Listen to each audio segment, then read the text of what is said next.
우리는 주변에 어렵고 힘든 일을 당한 사람을 위로하는 경우가 종종 있습니다. 예를 들어서 시험에 실패한 사람에게는 다음에 또 기회가 있으니 용기를 잃지 말고 다시 도전해보라고 위로합니다. 사랑하는 가족을 잃어버린 사람에게는 당장은 슬프지만 고인이 천국에 간 것으로 위로를 삼고 슬픔에서 속히 일어나서 새 출발을 하라고 위로합니다. 그러나 도무지 위로할 엄두가 나지 않을 때가 있습니다. 너무 큰 슬픔을 당하거나 너무 큰 사고를 당할 때가 그렇습니다. 오늘 본문을 보면 유다가 그랬습니다. 유다가 바벨론의 침략으로 망하고 백성들 중에 쓸만한 사람들은 전부 다 사로잡혀 갔습니다. 유대 땅에는 밭 갈고 농사 짓는 비천한 사람들만 남게 되었습니다. 적과 꿀이 흐르던 유대 땅이 황무지가 되고 말았습니다. 사람이 망해도 이렇게 쫄딱 망하면 가슴이 먹먹해서 도무지 어디서부터 위로해야 할지 엄두가 안 납니다. 그냥 입만 딱 벌리고 말이 안 나옵니다. 그런데 하나님은 다릅니다. 하나님은 쫄딱 망한 유다도 위로하겠다고 하십니다. 하나님이 황폐한 유다를 시온을 위로하시면은 사막이 에덴같이 회복이 되고 광야가 여호와의 동산같이 회복된다고 말씀합니다. 하나님은 그 사실을 비유로 말씀했습니다. 1절 하반절에 보면은 너희를 떠낸 반석과 너희를 파낸 우묵한 구덩이를 생각하여 보라고 했습니다. 채석장에서 떠낸 돌이나 흙을 파낸 그 우묵한 구덩이는 그 자체로는 정말 흉하고 볼품이 없습니다. 그런데 석공이 그것을 가지고 와서 정으로 갈고 다듬어 놓으면 보기에 흉하고 볼품없던 돌이 멋있는 조각품으로 변합니다.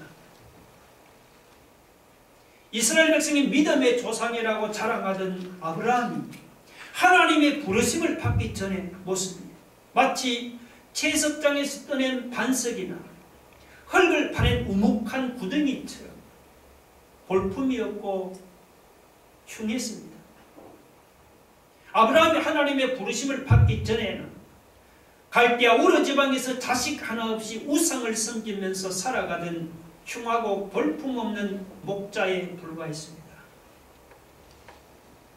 그런데 하나님이 그런 아브라함을 불러서 복을 주시니까 아브라함이 180도로 완전히 변해버렸습니다. 전에는 채석장에서 떠낸 돌이나 우묵한 흙구덩이같이 흉하고 볼품없던 아브라함이 멋있는 조각품으로 변했습니다.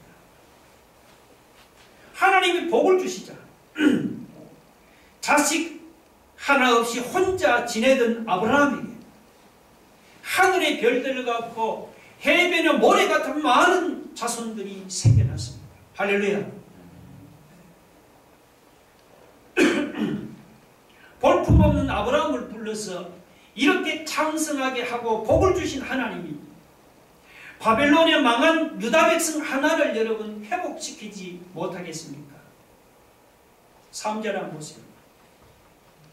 나 여호와가 시온의 모든 황폐한 것들을 위로하여 그 사막을 에덴 같게 하고 그 광야를 여호와의 동산 같게 하였나니 그 가운데 기뻐함과 즐거움과 감사함과 창화하는 소리가 있으리라. 하나님이 복을 주시면은 황폐해진 시온의 모든 것들이 회복됩니다. 사막은 에덴같이 회복되고 광야는 여호와의 동산같이 회복됩니다. 기쁨이 없는 곳에 기쁨이 넘치고 즐거움이 넘칩니다. 사람은 할 수가 없지만 하나님은 얼마든지 회복할 수가 있습니다.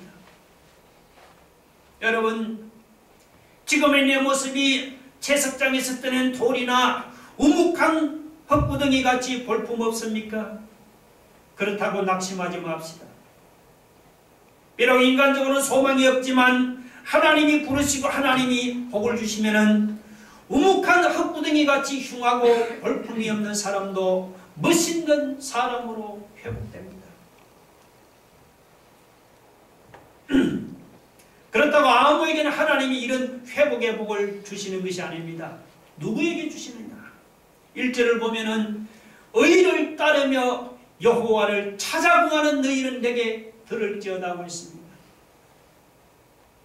의를 따르며 여호와를 찾아 구하는 신실한 사람에게 하나님이 이런 회복의 복을 주십니다. 아무리 유다 백성이라도 의를 따르지 않고 하나님을 찾지 않는 사람에게는 하나님이 이런 회복의 복을 주시지를 않습니다. 여러분, 다시 코로나가 전국적으로 대유행을 하고 있습니다. 이미 수도권이 지난 화요일부터 사회적 거리두기를 2단계로 높였습니다. 거리두기 단계를 높이면은 많은 소상공인들이 어려워집니다. 혹은 영업금지 혹은 영업제한을 당해서 생계가 어려워집니다. 그러나 코로나로 생계가 어려워졌다고 두려워하지 마십시오. 코로나로 아무것도 못한다고 불안해하거나 염려하지 맙시다.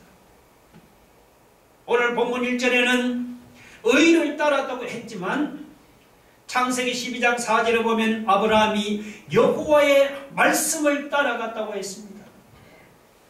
여러분, 코로나로 어려운 지금이야말로 우리가 하나님을 찾고 하나님의 말씀을 따라가야 할 때입니다. 우리도 아브라함처럼 하나님의 말씀을 붙잡고 하나님의 말씀을 따라갑시다.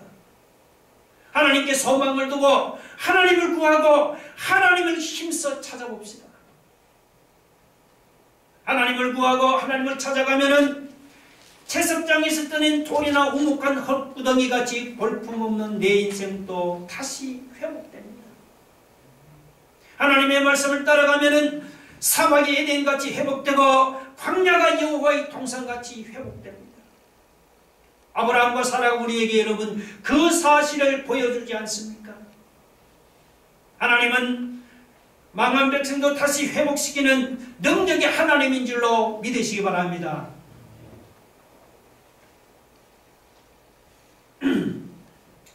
1절에서 너희는 내게 들을지어다라고 주의를 촉구하던 하나님, 4절에 오면은 내 백성이여 내게 주의하라, 내 나라여 내게 귀를 기울이라면서 더욱더 강하게 주의를 촉구합니다. 하나님께서 유다 백성들에게 주의를 촉구하는 것이 무엇입니까?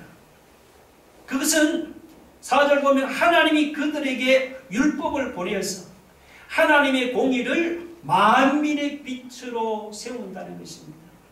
4절 하반절에 보면은 이는 율법이 내게서부터 나갈 것이라 내가 내 공의를 만민의 빛으로 세우리라고 했습니다. 자, 4절 5절에 보면 내 공의란 말이 나오는데 여러분 무엇이 하나님의 공의입니까? 유다 백성들이 바벨론에 사로잡혀가 있는 상황에서는 그들을 압제하던 바벨론을 심판하는 것이 그것이 하나님의 공의입니다. 그런데 당시 주변 나라들은 바벨론을 심판할 만한 힘이 없었습니다. 그래서 하나님이 바벨론을 심판하심으로써 하나님의 공의를 만민의 빛으로 세우겠다는 것입니다. 그런데 이사야가 살던 시기에서 보면 여러분 1, 2년이나 혹은 1, 20년 후에 하나님이 바벨론을 심판하는 것이 아닙니다. 이사야 시대에서 무려 150년이 지난 후에 하나님이 바벨론을 심판했습니다. 150년 후라면은 이사야가 볼 때는 까마득한 훗날 아닙니까? 그런데 하나님이 이미 바벨론을 심판하고 이미 유다 백성을 바벨론에서 구원하신 듯이 말씀했습니다. 5절에 보니까 내 공의가 뭐라고요? 먼 게 아니고 내 공의가 가깝고 내 구원이 나가선 적이라고 했습니다. 하나님은 바벨론을 심판한 하나님의 공의가 가깝고 하나님의 구원이 이미 나가서 유다 백성을 구원하고 있다고 말씀하고 있습니다. 내 팔이 만민을 심판하는 하나님의 능력의 팔이 이미 만민을 심판하고 유다 백성을 바벨론에서 구원하고 있다고 합니다. 4절과 5절이 강조하는 것이 바로 이것입니다. 여러분, 유다 백성들이 바벨론에 사로잡혀 갔을 때는 바벨론을 심판하는 것이 그것이 하나님의 공의였다는 겁니다. 사람들이 죄 아래 사로잡혀 있는 지금은 죄를 심판하는 것이 하나님의 공의입니다. 하나님은 예수님 오시기 700년 전에 이사야를 통해서 죄를 심판하는 하나님의 공의가 가까이 왔다고 말씀했습니다. 700년 전에 하나님이 죄인을 구원한 일을 이미 시행하고 있다고 말씀을 했습니다. 여러분 이상하지 않습니까? 150년 후에 이루어질 바벨론에 대한 심판이나 더 멀리 나아가 700년 후에 있을 죄에 대한 심판을 가깝다고 하니까 이상하지 않습니까? 그러나 여러분 여기 5절에서 이 가깝다는 이 말은 시기적으로 가깝다는 것이 아닙니다. 하나님께는 하루가 천년 같고 천년이 하루 같기 때문에 시기가 중요하지 않습니다. 여기서 내 공의 구원이 가깝다는 것은 하나님의 예언이 반드시 이루어진다는 것을 강조하는 말입니다. 하나님이 반드시 바벨론을 심판하고 반드시 유다 백성을 바벨론에서 구원하신다는 겁니다. 하나님이 반드시 죄를 심판하고 반드시 우리를 죄에서 구원하신다는 겁니다. 하나님의 공의가 가깝고 하나님의 구원이 가깝다는 것은 시기적으로 가깝다는 것이 아니고 하나님의 구원과 하나님의 공의가 반드시 이루어질 것이기 때문에 가깝다는 것입니다. 실제로 역사를 보시면은 150년이 지난 후에 이사야가 예언한 대로 하나님이 바벨론을 심판하시고 유다 백성을 바벨론에서 구원했습니다. 700년이 지난 후에 이사야가 예언한 대로 하나님께서 예수 그리스도를 세상에 보내서 죄를 심판하시고 우리를 죄에서 구원했습니다. 이것만 보더라도 하나님이 예언하신 것은 어떻게 반드시 이루어지게 되어 있는 것입니다. 여러분 우리가 이 사실을 믿는다면 어떻게 해야 할까요? 그냥 현실이 힘들고 어렵다고 믿음을 버리고 세상을 따라가겠습니까? 절대로 그럴 수는 없는 거예요. 5절 끝에 뭐라고 합니까? 성들아 나를 앙망하여 내 팔에 의지하리라. 하나님의 예언이 반드시 이루어진다면 현실이 아무리 힘들고 아무리 어려워도 우리는 하나님을 앙망하고 하나님의 능력의 팔을 의지해야 합니다. 2020년은 시작부터 지금까지 코로나로 어려움을 당하고 있습니다. 그러나 우리 현실의 코로나로 아무리 어려울지라도 하나님을 앙망하고 하나님의 능력의 팔을 의지하기를 바랍니다. 이사야 40장 한번 읽어봅시다. 이사야 40장 30절 31절 다 같이 시작. 소년이라도 피곤하며 곤비하며 장정이라도 넘어지며 쓰러지되 오직 여호와를 앙망하는 자는 새 힘을 얻으리니 독수리가 날개치며 올라감 같을 것이요 다람박질하여도 곤비하지 아니하겠고 걸어가도 피곤하지 아니하리로다. 아멘. 소년이라도, 이 소년은 아예 애가 아닙니다. 청년입니다. 청년이라도 피곤하고 곤비하며 장정이라도 넘어지며 쓰러지되 오직 여호와를 앙망하는 자는 새 힘을 얻습니다. 독수리가 날개치며 올라가는 것 같은 힘을 얻습니다. 다람박질해도 곤비하지 아니하고 걸어가도 피곤하지 않습니다. 하나님을 앙망하고 하나님의 능력의 팔을 의지하면은 하나님이 말씀하신 대로 이루어지는 역사를 반드시 보게 될 줄로 믿으시기 바랍니다.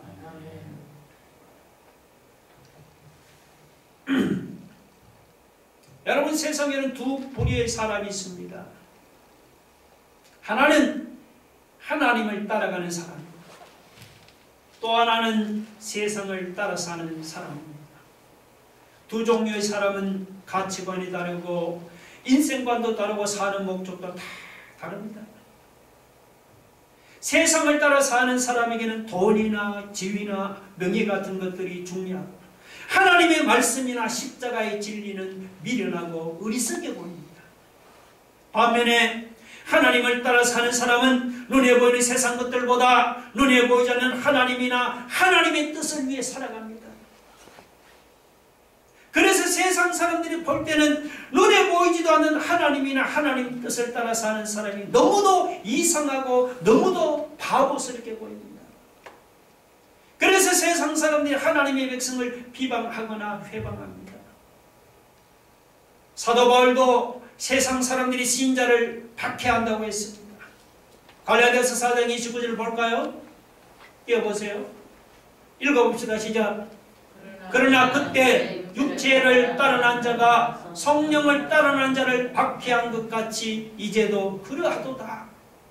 육체를 따르는 자, 세상 사람들이, 성령을 따르는 자는 믿는 신자를 가르칩니다. 세상 사람들은 그때나 이제나 믿는 신자를 박해하고 방해하고 회방하고 괴롭힙니다. 그런데 하나님은 뭐라고 말씀합니까? 하나님이 신자에게 세상 사람들이 비방이나 회방을 두려워하지 말고 놀라지 말라고 말씀하시죠. 여러분 7절 보세요. 읽어봅시다. 7절 시작. 의를 아는 자들아, 마음에 내 율법이 있는 백성들아, 너희는 내게 듣고 그들의 비방을 두려워하지 말라, 그들의 비방에 놀라지 말라고 말씀합니다. 여기서 의를 아는 자들아, 마음이 율법이 있는 백성들은 예수 믿는 신자들을 가르칩니다. 신자들이 세상 사람들의 비방이나 회방을 듣고도 두려워하지 말고 놀라지 말아야 할 이유가 무엇일까요, 여러분? 그 이유는 뭐냐?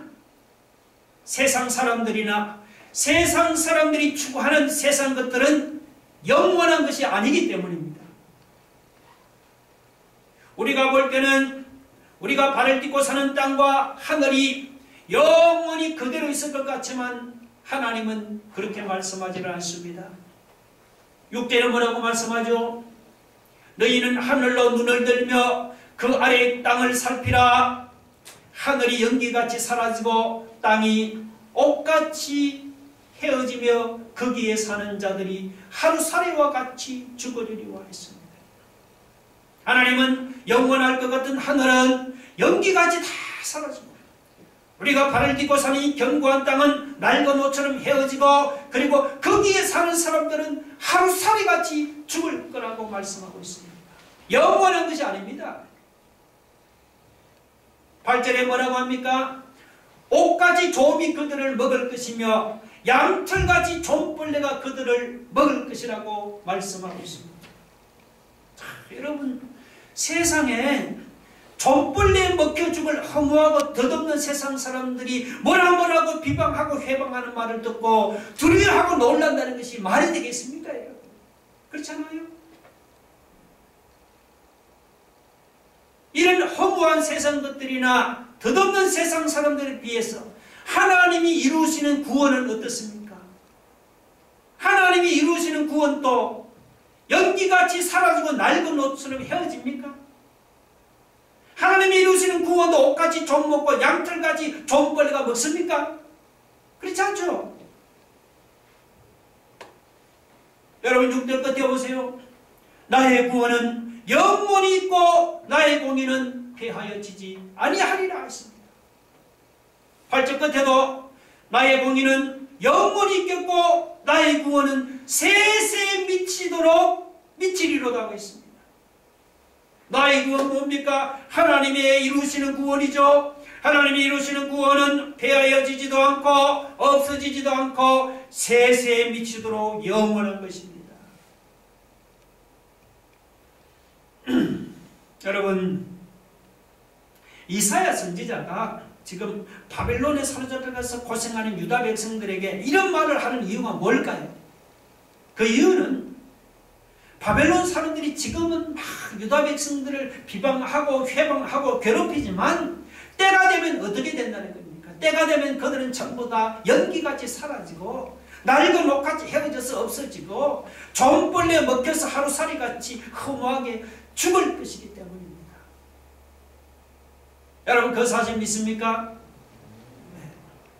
그러면 여러분 하루살이 같은 사람들로부터 좀 비방을 당하고 회방을 당하고 괴롭힘을 당한다고 그것 때문에 낙심하거나 두려워하거나 놀라지 맙시다. 생각해 보세요. 세상에 좀벌레에 먹혀서 죽을 허무하고 덧없는 하루살이 같은 사람들이 뭐라고 비방하고 회방하고 괴롭히는 소리를 듣고 낙심하고 두려워하고 놀란다는 것이 이게 말이 되겠습니까 여러분? 창피하잖아요. 개가 짖어도 기차는 간다는 말이 있죠. 그래서 제가 이 제목을 개가 짖어도 기차는 간다. 누가 뭐라고 해도 여러분 거기에 흔들리지 말고 소신 있게 자기 갈 길을 간다는 그런 말입니다. 개가 짖어도 기차는 가는 거예요. 사람들은 뭐라 하지만 하루살이 인생 아닙니까? 세상 사람들이 무슨 말로 이렇쿵 저렇쿵 비방하거나 회방하고 괴롭힐지라 그것 때문에 뭐 두려워하거나 놀라지 맙시다. 사람들이 나를 비방하고 해방하고 괴롭힐지라도 개의치 마시고 그래 너는 짖어도 나는 간다 이런 마음을 가지고 여러분 소신 있게 내 갈 길을 묵묵히 걸어가기를 바랍니다.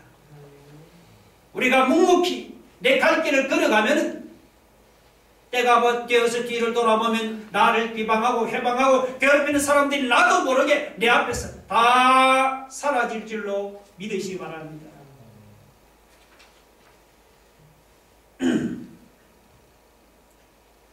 그런데 유다 백성의 장래는 바벨론에서 물론 구원받는 것이지만 현실은 어때요? 현실은 바벨론에 사로잡혀 가서 너무 고통을 당하고 있습니다. 사람이 이렇게 고통을 당하고 어려움을 당하면 어떻게 해야겠습니까? 하나님이 예수 믿는 신자에게 어떻게 이렇게 할 수 있느냐면서 여러분 하나님께 따지고 하나님께 불평을 널어놓고 하나님을 원망해야겠습니까? 그냥 낙심해서 나는 끝났다면서 자포자기할 것입니까? 자기 신세를 한탄하거나 자기 처지를 원망할 것입니까? 아니면 내가 이렇게 된 것은 아내 때문이야, 남편 때문이야, 내가 부모를 잘못 만나서 누구누구 때문에 내가 이 고생을 하는 것이야, 이렇게 남들을 탓할 것입니까? 우리 예수 믿는 신자는 믿음 없는 불신자처럼 그렇게 할 수는 없잖아요. 믿음의 사람은 고통을 당하고 어려움을 당할 때 자포자기해서는 안 됩니다.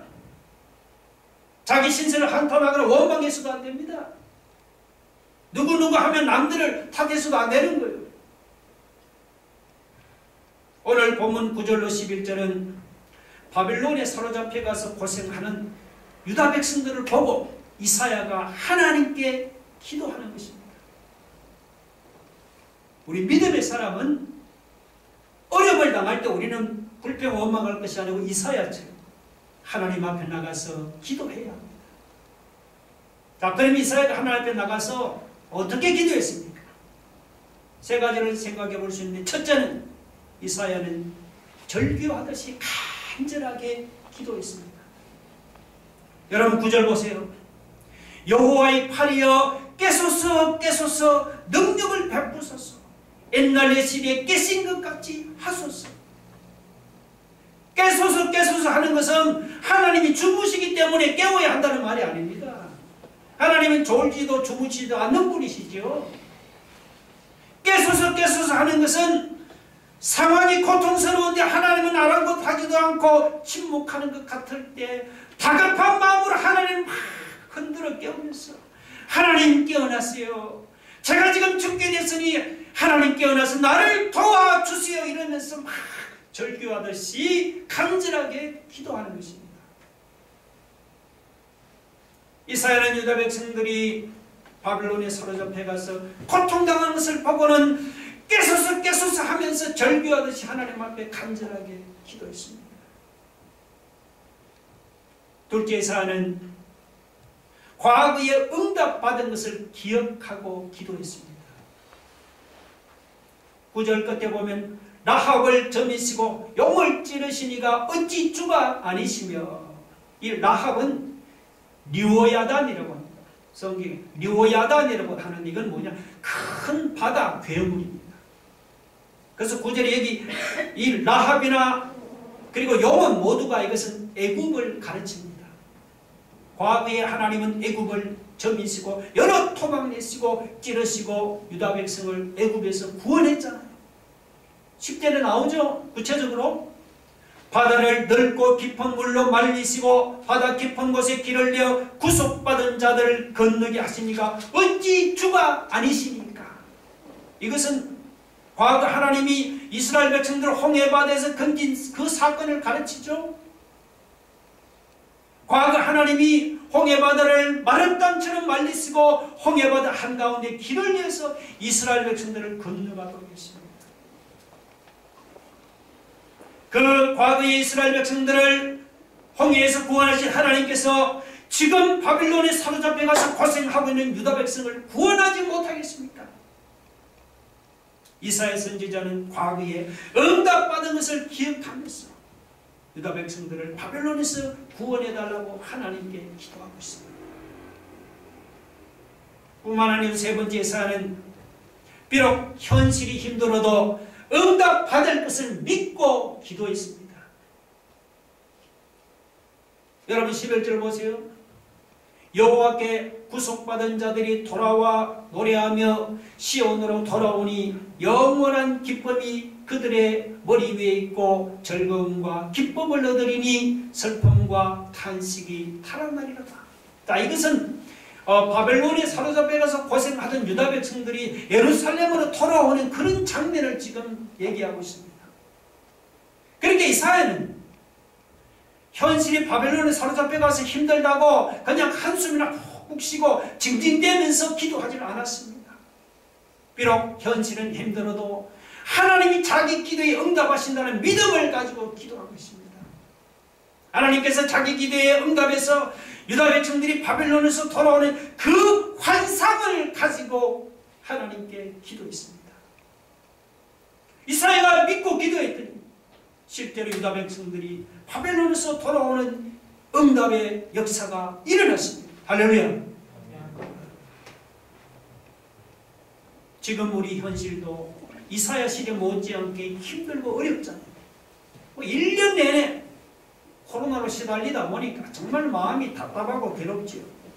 여러분, 그렇다고 하나님 어떻게 믿음의 나라에 이룰 수가 있느냐 하면서 하나님을 원망하거나 불평해서는 안 됩니다.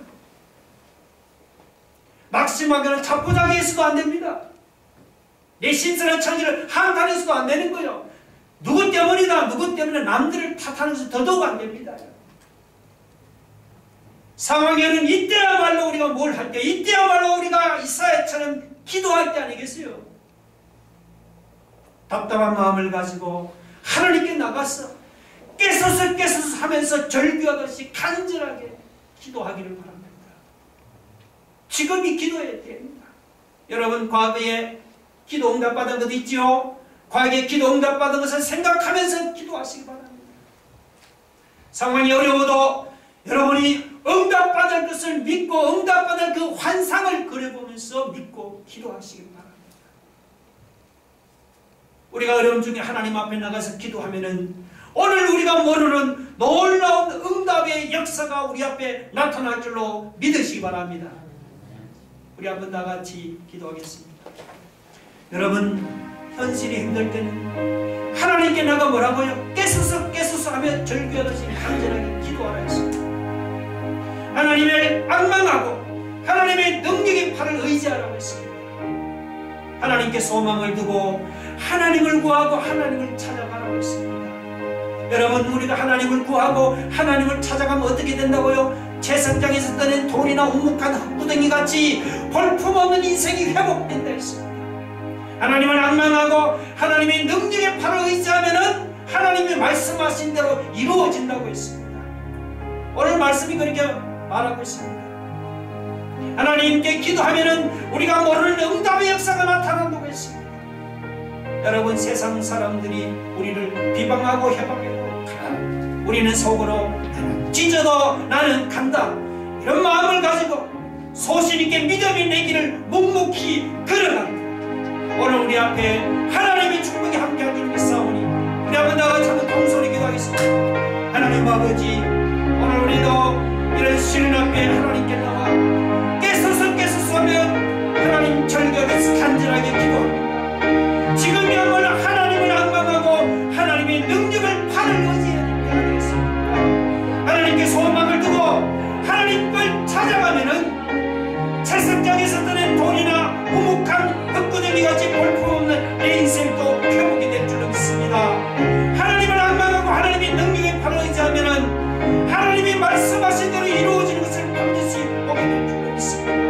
하나님, 세상 사람들, 아버지 하루살이 같은 사람들이 나를 비방하고 해방한다고 거기에 하나님 아버지 두려워하고 놀랄 것이 아니라, 그래, 너는 찢어도 나는 간다, 이런 마음을 가지고 소신있게 믿음의 길을 묵묵히 걸어갈 때 오늘 우리 앞에 하나님이 예비하신 놀라운 축복의 역사가 반드시 펼쳐질 줄로 믿습니다.